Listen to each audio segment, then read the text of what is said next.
First Corinthians 1:18 through 31. For the message of the cross is foolishness to those who are perishing, but to us who are being saved, it is the power of God. For it is written, I will destroy the wisdom of the wise, the intelligence of the intelligent I will frustrate. Where is the wise person? Where is the teacher of the law? Where is the philosopher of this age? Has not God made foolish the wisdom of the world? For since in the wisdom of God, the world through its wisdom did not know him, God was pleased through the foolishness of what was preached to save those who believe. Jews demand signs and Greeks look for wisdom, but we preach Christ crucified, a stumbling block to the Jews and foolishness to the Greeks. But to those whom God has called, both Jews and Greeks, Christ, the power of God and the wisdom of God.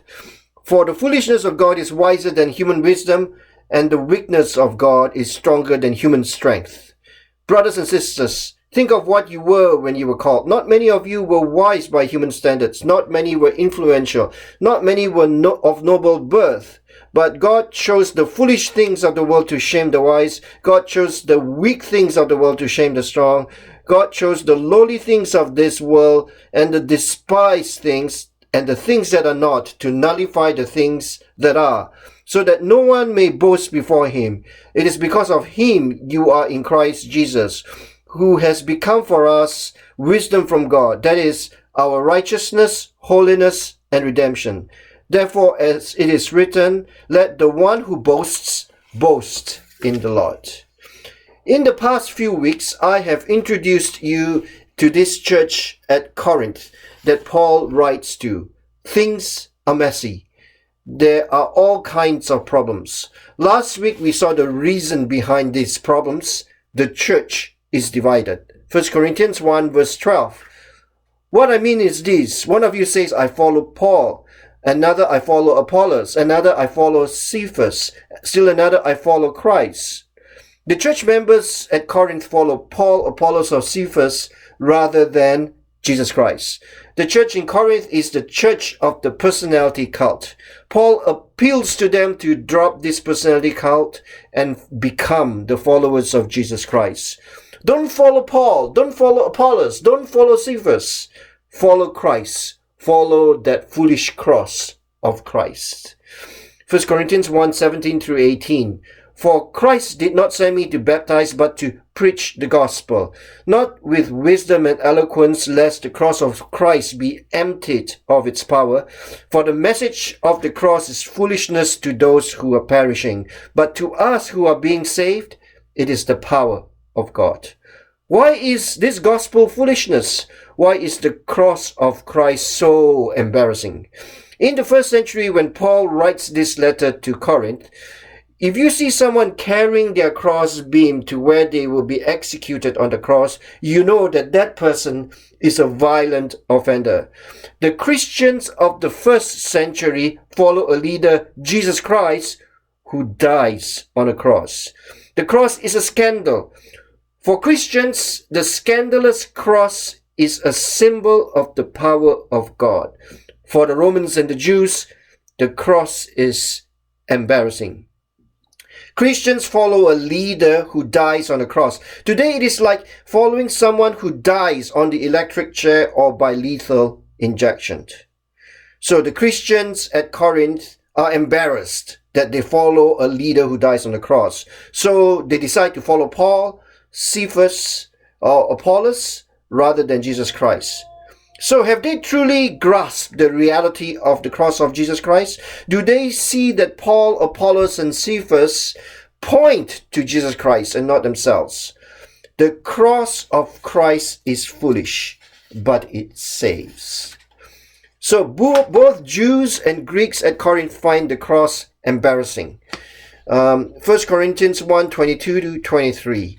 Jews demand signs and Greeks look for wisdom, but we preach Christ crucified, a stumbling block to the Jews and foolishness to the Gentiles. Last fall, when we studied the 7 signs in the Gospel of John, we saw how the Jerusalem temple religious leadership refused to believe in the 7 signs of the Son of God, Jesus. The religious leadership are looking for signs like the 10 plagues of Moses in the book of Exodus in the Old Testament. They are stuck in this Moses tradition. They cannot see in Jesus the new signs of the kingdom. They refuse to accept the signs of the true Messiah, Jesus. In the first century, the previous Greek Empire leaves a cultural legacy in the Mediterranean. It still exists despite Roman conquests. And that is why the New Testament is written in Greek. The prevalent thinking culture in Corinth is Greek, legacy of philosophers like Plato and Aristotle. People of Greek mind at Corinth are embarrassed at Christians who give their lives to a leader who dies on the scandalous cross. This is utter foolishness. This makes no sense. These Christians are out of their mind. If I can bring us forward to right now, this month's Faith Today magazine reports their survey of 5,014 Canadians over the age of 18. In August 2019, 5,014 Canadians over the age of 18 were surveyed. 50% of these Canadians are agnostic, atheists, and spiritual, not religious. Only 10% attend religious services weekly. What does this mean for us when we meet people in our Monday lives? What does it mean to be agnostic, an atheist, or spiritual? What does it mean that 90% of Canadians do not attend a religious service weekly? How does this relate to God and the church? So what is an atheist? An atheist believes that there is no God, so he cannot be known because he does not exist. An agnostic does believe in a God, but also he or she feels that this God cannot be known. What about people who call themselves spiritual and not religious? Well, they would say you need to be in touch with your God, but there are no rules involved in it. I'm against organized religion, is what a spiritual, not religious person says. And 90% of Canadians do not have any Sunday church experience or background. I see these statistics as an opportunity for us, Christians. On Sunday, we are the church gathered. On Monday, we are the church scattered. In our Monday lives, we present Christ crucified, a stumbling block to the Jews and foolishness to the Greeks. And that's okay with me. Just as Christ looked foolish on the cross, we cannot run away from our foolish message. All we need to work on is making sure that we are not fools because of ourselves. As you know, we sometimes do many mistakes, which points to ourselves rather than the foolishness of the cross of Christ. We are fools because of Jesus, not because of our foolish selves. So may the foolish and awkward Jesus speak through our Monday lives. 1 Corinthians 1:20. Where is the wise person? Where is the teacher of the law? Where is the philosopher of this age? Has not God made foolish the wisdom of the world? Augustine. Augustine is a church leader who lived in Hippo in the 5th century. The ancient city of Hippo was in the present-day northeastern Algeria. It was part of the Roman Empire. Augustine wasted his youth on careless living and eventually moved to Hippo at the age of 36. It is in Hippo, as a church leader, he defended the church against certain heresies. He also wrote his Confessions, which are read to this day. So this is a summary of the Confessions by the Christian History Institute. Behind Augustine are a succession of desperate searches for fulfillment, excessive pleasures, false religions, philosophy, dissipation, and distractions. Futilities that left him so weary of himself, he could only cry out, "How long, O Lord, how long?" At the very moment when he uttered that cry, circumstances led his eyes to a passage in the book of Romans in the New Testament that showed him that he could be freed from sin. Shortly afterward, he was baptized. Now, a decade since his baptism, After long musing upon the transformation that took place in him when he firmly believed, he begins a unique and autobiographical and philosophical prayer to God, a book which will become one of the most original and famous works in all literature, the world's first psychological autobiography. The Confessions will be his testimony of God's interaction with a soul that has found rest in its Creator. Heart bursting with the reality of God, he addresses his manuscript directly to the Lord as one long prayer and meditation, a prayer and meditation that takes him 5 years to complete. He dips his quill and begins, "Great are you, Lord, and greatly to be praised. Great is your power, and your wisdom is infinite." In contrast to God, he muses, "What is man? What are human beings?" Yet there is a connection between these two. Humans, such a small part of creation and short-lived as they are, still find a need to praise God. In spite of sin, each feels a longing to reach out to their Creator. Why is this? They realize it is the doing of God.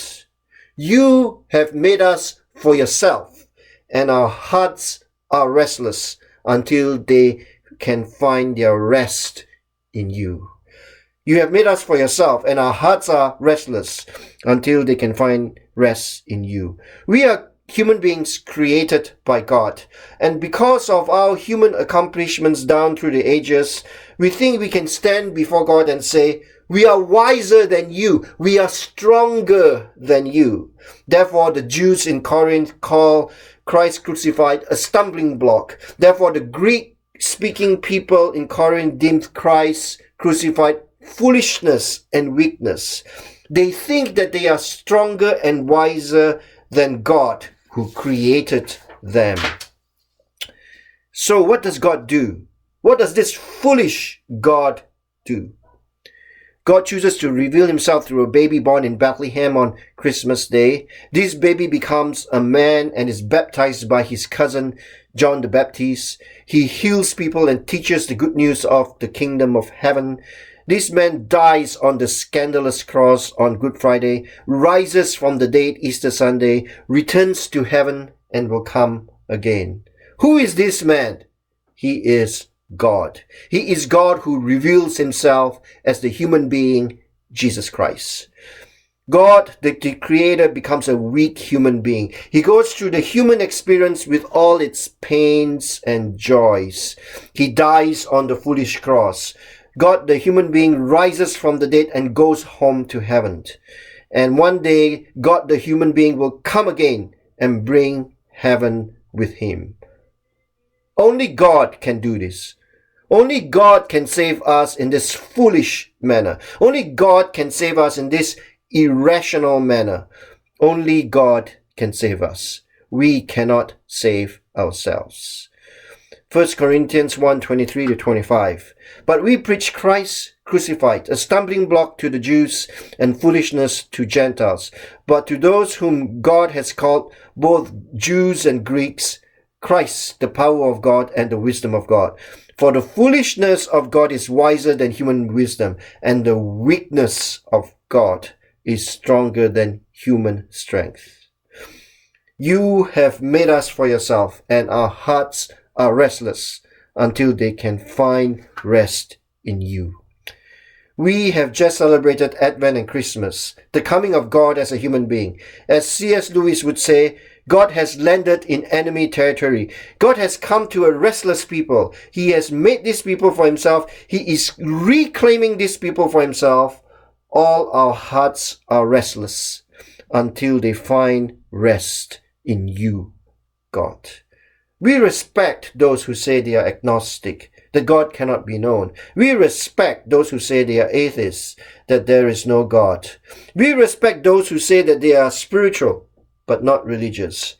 We respect those who have no practice of attending any religious service. We share the story of Jesus with them. How they respond to the story of Jesus is their choice. We cannot argue anyone into the kingdom. We can share our experiences with Jesus with them, but it is their choice as to whether they want to find their rest in Jesus Christ. For the foolishness of God is wiser than human wisdom, and the weakness of God is stronger than human strength.